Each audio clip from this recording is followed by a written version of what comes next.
Welcome to episode 2 of Stop405tolls.org's video blog. If you recall in the last episode, we showed how buses are actually slowing down the carpool lane and the express toll lanes. Today we're going to talk about performance again, only this time we're going to talk about pricing. Now, currently WashDOT is required to provide information about how often the tolls hit $10 and for how long. This is the report that they provided to the legislators regarding the month of July. And it says that 19 days during the month of July, they maxed out at $10. Now you might think, well, there are 20 days that are weekdays in the month of July, so at least one day out of the month they did not max out. Oh, but wait, that was the 4th of July. And in fact, every single day during the month of July that the tolls were operating, they maxed out. The second fact that they point out here is that the median duration that the tolls maxed out was 38 minutes. Now you might think, okay, well then on average, each day the tolls were at max for 38 minutes. Well, actually not. WashDOT's doing a good job of following the instructions from the book, How to Lie with Statistics, when we use the term median instead of mean. So I'm going to stop for a moment here and give you a short, hopefully painless lesson in math. And that is the difference between mean and median. Now, mean is the same thing as average as we know it, where you take all the values, add them together, and then divide by the number of values you have to get the average. This is what they've been using for nearly every other statistic that they've provided.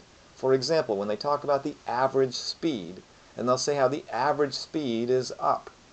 Well, in fact, when you average the speed, if you have one value that's extremely high, for example, you have one day where it's 60 miles per hour and all the other days it's really slow. That one day at 60 miles per hour will make everything look faster than it really is typically experienced for those drivers. Now, if we compare that to the median is the middle value. In other words, you'll have the same number of values above that value as below that value. So in the case of what they provided, we know that there were 9 days in which the tolls were maxed out less than 38 minutes, and there were 9 days that the tolls were greater than 38 minutes at $10. With that in mind, let's take a look at this as an example. Here is just a hypothetical week. Monday, I'm saying it was at 32 minutes, Tuesday 35, Wednesday 38 minutes, and then Thursday 85 and 90 minutes on Friday, for a total of 280 minutes during that week that the tolls were maxed out at $10. Now, to get the average, we take that 280, divide by 5, because there were 5 days, and we get 56. So on average, the tolls were maxed out for 56 minutes a day. Now, if we take the median, it's still only 38 minutes. The point is that it doesn't matter how long the tolls were maxed out.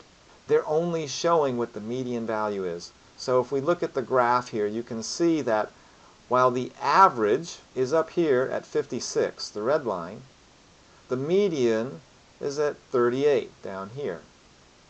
Now the beauty in this is that we can't really tell just how bad it may have gotten on some of those days. All they're telling us is some days it's better and some days it's worse than 38 minutes. Now, let's think about this. This is the month of July. July should be the best month ever for the toll lanes because the days are long, so we have sunlight throughout all of the rush hour. Also, kids are out of school, so they don't have to be driven anywhere. And in fact, that's when people take vacations more than any other month.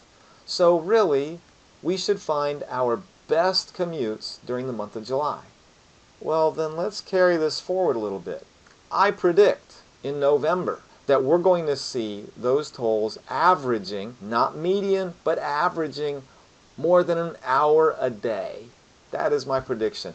On top of that, I predict that it will not help. That is, they will still have congestion. Even when they jack the price up to $10, it will have no effect. That is my prediction. Why do I say that? Well, one, daylight savings ends. So both of your commutes in the morning and in the evening will be in the dark. It'll be dark and raining, and in fact, November is the wettest month of the year.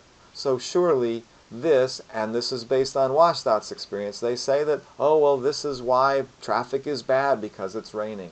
I agree. Now, we've also got continued growth in the area, and that adds to it. And the fact that while bus ridership is up, proportional to the growth, it's actually down. The fact that two-person carpools will continue to be declining as people stop carpooling and just simply get in the toll lanes and drive. Gas prices are not expecting to go up much, and then of course, when it's dark, you can cheat. And that's what's going to happen. So, WashDOT, this is what I say you're building for us. Clearly, this is a lesson we're going to learn the hard way. I'll make one last prediction, and that is someone's going to lose their job if they keep manipulating the data given to the public and to the legislators. That's all for now.